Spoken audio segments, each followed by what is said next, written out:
यो मेरो driving licence र यो मेरो ड्राइभिङ लाइसेन्सको राजस्व तिरेको रसिद।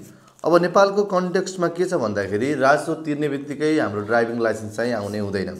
अब मेरो एकजना साथीको कस्तो भयो भन्दाखेरि उसले तिरेको रसिद छ जुन त्यो हराएको अवस्था छ र उसको अब स्मार्ट लाइसेन्स पनि पछि आयो र यो स्मार्ट लाइसेन्स पनि अहिले हराएको अवस्था छ। अनि अब दुईवटै साथमा नभइसकेपछि उसले चाहिँ आफ्नो लाइसेन्सको डिटेल्सहरू चाहिँ उसँग छैन। उसले नागरिक एपमा पनि लाइसेन्स कनेक्ट नगरेको अवस्था, त्यसै गरी उसँग लाइसेन्सको कुनै पनि विवरणहरू नभइसकेपछि अब उसलाई चाहिँ एकदमै गाह्रो भइरहेको छ। ऊ चाहिँ यातायात व्यवस्था कार्यालय पुग्नुपर्ने अवस्था नै आइसकेको छ। अब यस्तो अवस्थामा चाहिँ हामीहरूले आफ्नो नागरिकता लिएर नजिकैको यातायात व्यवस्था कार्यालयमा पुग्यो भने त हामीहरूले आफ्नो लाइसेन्सको विवरणहरू त सजिलै पाउन सकिन्छ, तर हामीहरूले घरबाटै कसरी निकाल्न सकिन्छ भन्ने कुरा आज हामीहरूले यहाँनिर रिभिल गर्दैछौँ। कम्प्युटरको स्क्रिनमा गएर देखाउन चाहन्छु। तपाईँले सेम कुरा चाहिँ आफ्नो मोबाइलबाट पनि गर्न सक्नुहुनेछ। यहाँनिर चाहिँ मैले क्रोम ब्राउजरको प्रयोग गरेको छु। तपाईँले जुनसुकै ब्राउजर सहज लाग्छ त्यो प्रयोग गर्न सक्नुहुनेछ। र ब्राउजरमा हामीहरूले सर्च बारमा चाहिँ applydlnew.dotm.gov.np भनेर सर्च गर्नुपर्ने हुन्छ र यहाँनिर चाहिँ इन्टर योर मोबाइल नम्बर भनेको छ, मोबाइल नम्बर राख्नुपर्ने हुन्छ। यति गरिसकेपछि तलपट्टि क्याप्चा रहेको छ, यो क्याप्चालाई हामीहरूले फिल गर्नुपर्ने हुन्छ। यति गरिसकेपछि हामीहरूले नेक्स्ट गर्नुपर्ने हुन्छ। नेक्स्ट गरिसकेपछि तपाईँलाई एमपिन भनेको छ, तपाईँको मोबाइलमा एमपिन आएको छैन भने यहाँनिर चाहिँ फर्गेट एमपिनमा क्लिक गर्नु होला। अब यहाँनिर चाहिँ मेरो एमपिन आइसकेको छ र यहाँनिर एमपिन राख्नुपर्ने हुन्छ। मैले यति गरिसकेपछि एमपिन राखेर मैले यहाँनिर नेक्स्ट गर्छु। अब मेन इम्पोर्टेन्ट कुरा भनेको यहाँनिर आउँछ के। अब यहाँनिर सुरुमा हेर्नुहुन्छ भने तपाईँले नो आई डोन्ट ह्याभ नेप्लिज ड्राइभिङ लाइसेन्स भनेको छ, होइन मसँग नेपाली सवारी चालक अनुमति पत्र छैन छ। अनि अर्को कुरा चाहिँ यस आई ह्याभ नेप्लिज ड्राइभिङ लाइसेन्स छ।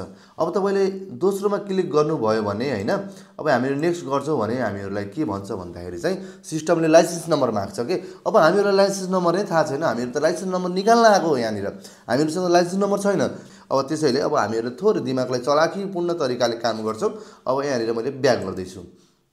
त्यसपछि अब यहाँनिर चाहिँ अब मैले के गर्छु भन्दाखेरि मसँग ड्राइभिङ लाइसेन्स छैन भन्छु, मसँग छ तर छैन भन्छु है। अब यो केस तपाईँको लागि पनि काम लाग्न सक्छ। अब मेरो साथीको लागि म गरिदिरहेको छु, साथी बनेर म गरिदिरहेको छु। अब यहाँनिर चाहिँ नेपालमा सिलेक्ट गरौँ, नेक्स्ट अटोमेटिक सिलेक्ट छ तपाईँको कुन देशको नागरिक। अब यहाँनिर चाहिँ मैले त्यो साथीको डिटेल्स भर्दैछु। अब हाम्रो पहिलो नेम भनेको छ, मिडिल नेम, लास्ट नेम, जन्ममिति बीएस विक्रम सम्मतमा जन्ममिति,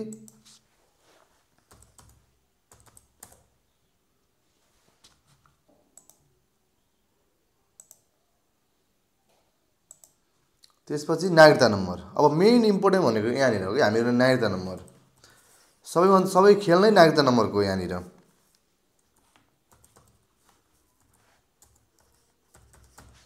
अब तपाईँको नागरिकता जारी भएको जिल्ला, त्यसपछि नागरिकता जारी भएको मिति,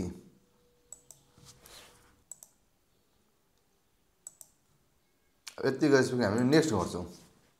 अब नेक्स्ट गर्ने बित्तिकै यहाँनिर चाहिँ मैले मेरो साथीको लाइसेन्स हुँदाहुँदै पनि छैन भनेर उसको डिटेल्सहरू भरेर नेक्स्ट गर्ने बित्तिकै उसले चाहिँ अटोमेटिक सिस्टमले के गरिदियो भन्दाखेरि तपाईँको साथीको लाइसेन्स छ, नाम यो हो, डेट अफ बर्थ यो हो, एज यति भयो, लाइसेन्स नम्बर यो हो, यो क्याटेगोरीको लाइसेन्स छ, इस्यु डेट यो हो, एक्सपायरी डेट यो हो, लाइसेन्सको स्ट्याटस एक्टिभ छ, लाइसेन्स प्रोसेस भनेको युआर इन एट क्याटेगोरी भनेको छ होइन। अब सम्पूर्ण डिटेल्स नै आयो कि। अब यहाँनिर चाहिँ यो लाइसेन्स डिटेल भनेको छ कि। अब यति गर्ने बित्तिकै फोटो सहितको सम्पूर्ण डिटेल्सहरू चाहिँ यहाँनिर चाहिँ हेर्न सकिन्छ होइन। अब तपाईँको गाउँको नाम, सम्पूर्ण विवरणहरू, लाइसेन्स कहिले लियो, कहिले रिन्यू गर्यो, कतिचोटि गर्यो, एट क्याटेगोरी सम्पूर्ण विवरण, कुन कुनको क्याटेगोरीको लाइसेन्स हो भन्ने विवरणहरू सम्पूर्ण यहाँनिर छ कि। अब हामीहरूसँग लाइसेन्स छ तर लाइसेन्स थिएन, यस्तो अवस्थामा चाहिँ के गर्न सकिन्छ भने लाइसेन्स हुँदाहुँदै पनि लाइसेन्स छैन भनेर भन्यौँ।